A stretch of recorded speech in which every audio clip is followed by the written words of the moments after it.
iteka. Mbese ni hehe ushaka kuzamara ubuzima bwawe bw'iteka ryose? Ni mu ijuru cyangwa ni muri Gehinomu? Tega amatwi ijambo ry'Imana ugezweho n'umukozi w'Imana Pasiteri Ntakende Sadoki kuva ku wa mbere kugeza ku wa gatandatu kuva saa 11:45 za mu gitondo. Calvary ni wowe Yesu yashenjaguriwe.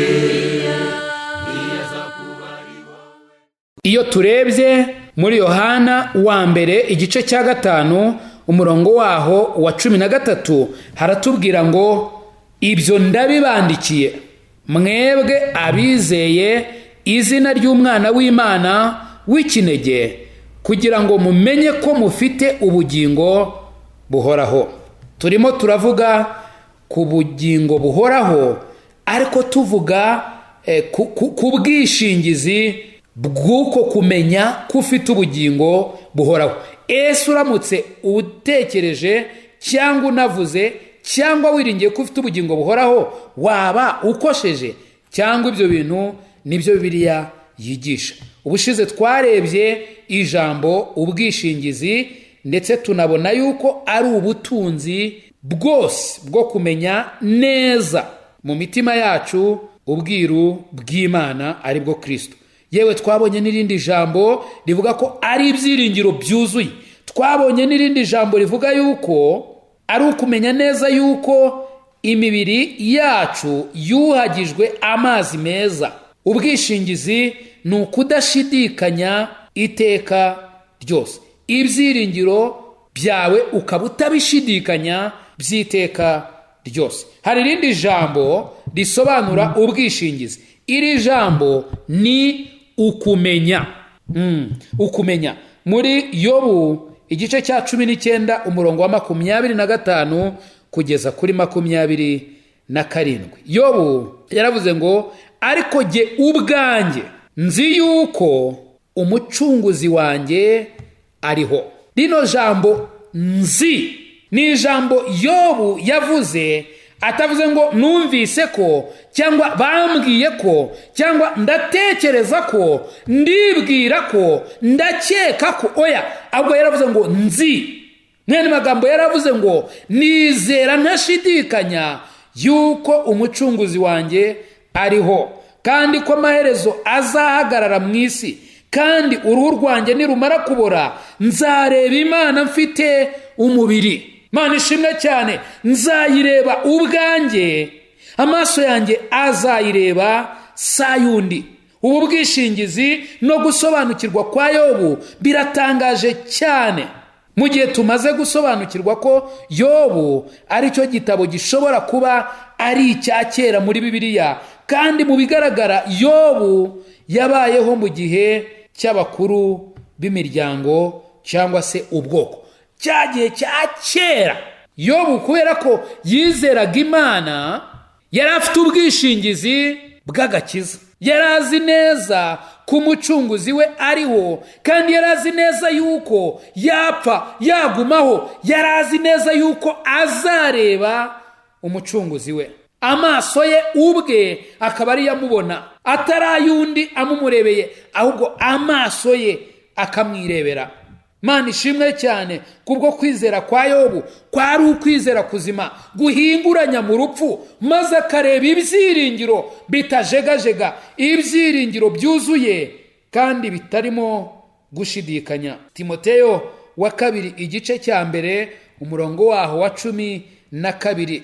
Timoteyo yaravuze ngo kuko nzi uwo nizeye uwo ari we kandi nzi neza yuko abasha kurinda ikibitsanyo namubikije kugeza kuri urya munsi. Paulo niwe wavuze aya magambo, yayanditse afite ibyiringiro bidashidikanwaho ko azi neza Kristo yiringiye imbaraga ze zirinda. Paulo ntabwo yiringiraga imbaraga ze kimwe n'abandi bizera mwese disi we. Reka mbamenera ibanga, uramenya utaziringira imbaraga zawe ngo uvuge ngo jyewe ndashoboye, ndishoboye, nshobora kugenda nkazagera mu ijuru, jyewe rwose nzakorera ijuru, nzagira gute. Icyo gihe waba urimo kwishuka.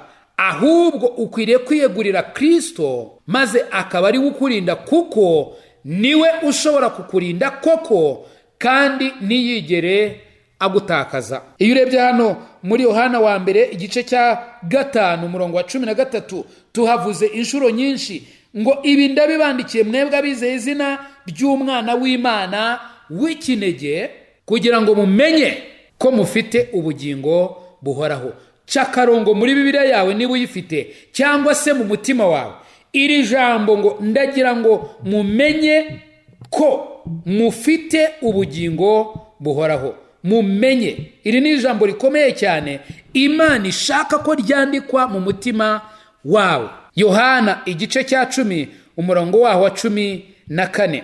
Turavuga ibyanditswe kuko nibyo dushaka kumva icyo bivuga ku bijyanye n'ubwishingizi bw'agakiza.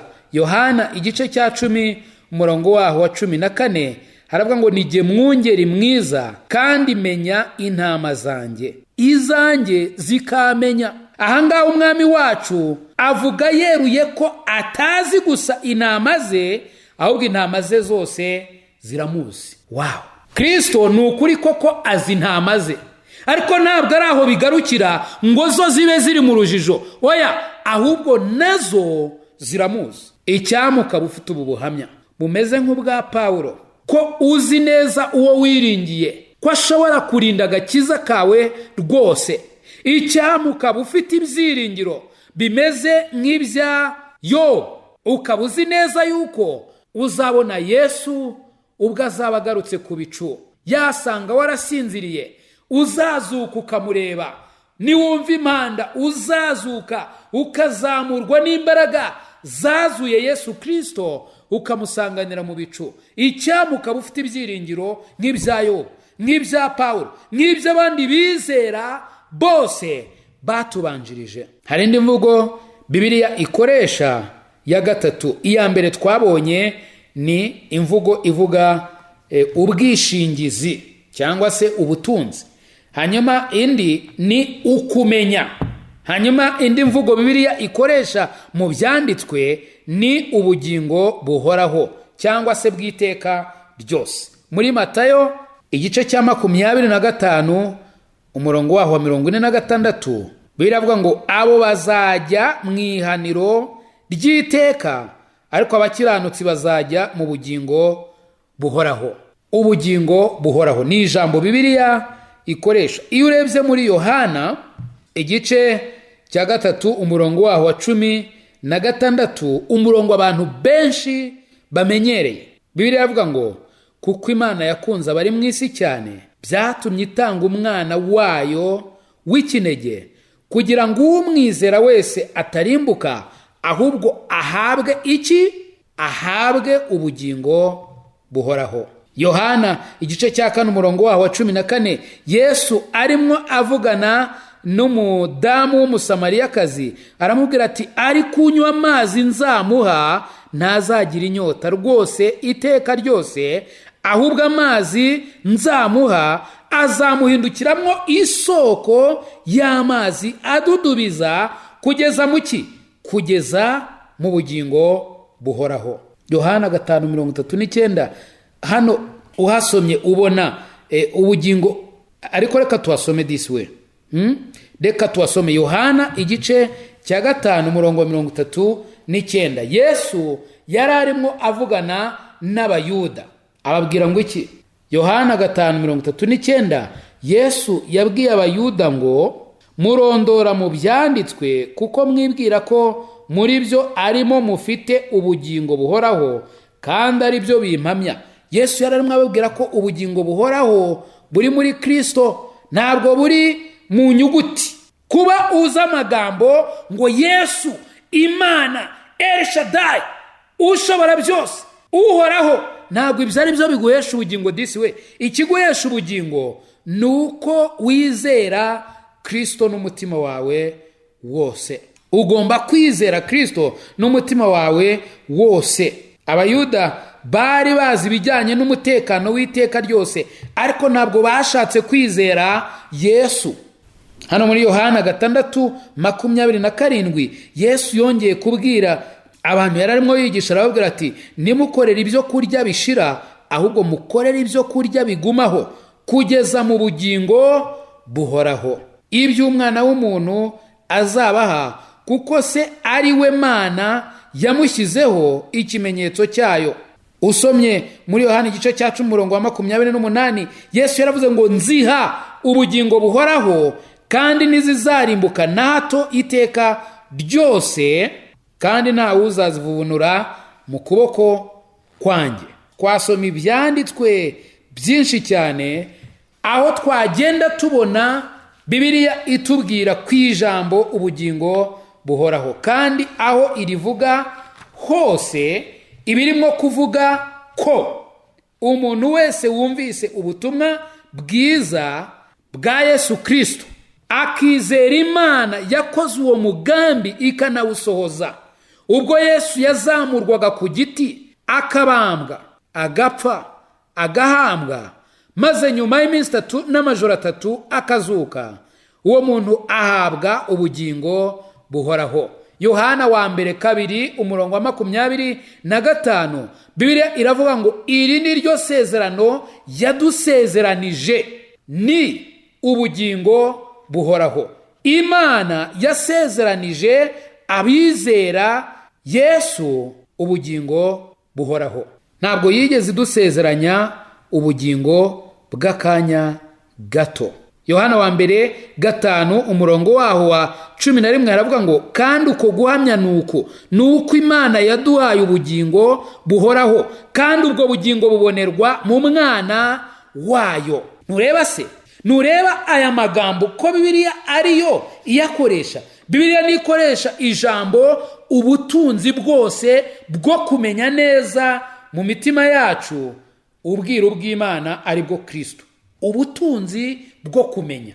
Donc hari ikintu dufite mu mitima yacu abizeye, kandi icyo kintu ni ubutunzi bukomeye cyane, ari bwo rero ubwishingizi. Ndetse Bibiliya ikoresha ijambo ibyiringiro byuzuye.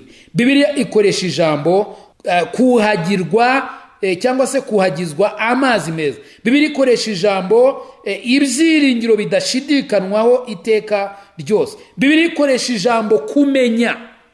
Kumenya. Iyi ni inshinga ariyo Yobu yatondaguye akavuga ngo nzi, ariyo Paulo yatondaguye akavuga ngo nzi uwo nizeye, nzi yuko umucunguzi wanjye ariho. Muri Yohana 10:14, Yesu azi intama ze kandi izo ntama nazo ziramuzi. Urumva Yesu nawe yarayitondaguye, nzi kandi intama zanjye nazo ziranzi, zizi. Iyi ni inshinga kumenya. Hanyuma tukabona yuko Imana itigeze yibeshya. Yadusezeranije ubugingo buhoraho kandi yasohoje isezerano ryayo. Ni nayo mpamvu abamaze kwakira isezerano ryayo barimo Yobu, barimo Paulo, barimo Petero, barimo izindi ntumwa zose, nanjye Sadoki ndimo, bazi neza ko bafite ubugingo buhoraho. Icyama ukamenya neza udashidikanya ko ufite ubugingo buhoraho, maze ukajya ku rutonde rw'abandi bizera batagishidikanya nato ku byiringiro bizima by'agakiza, ahubwo buzuye umunezero n'amahoro. I Calvary ni wowe Yesu yashenjaguriwe. Nshuti mukundwa, mbese aho izina ryawe ryanditswe mu gitabo cy'ubugingo? Ese impanda ivuze Yesu agarutse nona, cyangwa uramutse uvuye mu mubiri, wizeye neza 100% ko wajya mu ijuru? Ndakwinginga ngo uyu munsi utekereze ku iherezo ryawe, maze ufate umwanzuro uruta iyindi. Imana iragukunda kandi Yesu aragutegereje. Ngwino, tebuka aguha agakiza, akuruhura umutwaro w'ubwoba, aguha amahoro, umunezero n'ibyiringiro byuzuye byo mu mutima. Ukeneye ubundi bufasha, waduhamagara kuri izi nimero: 0783 00 16 46. Imana iguha umugisha.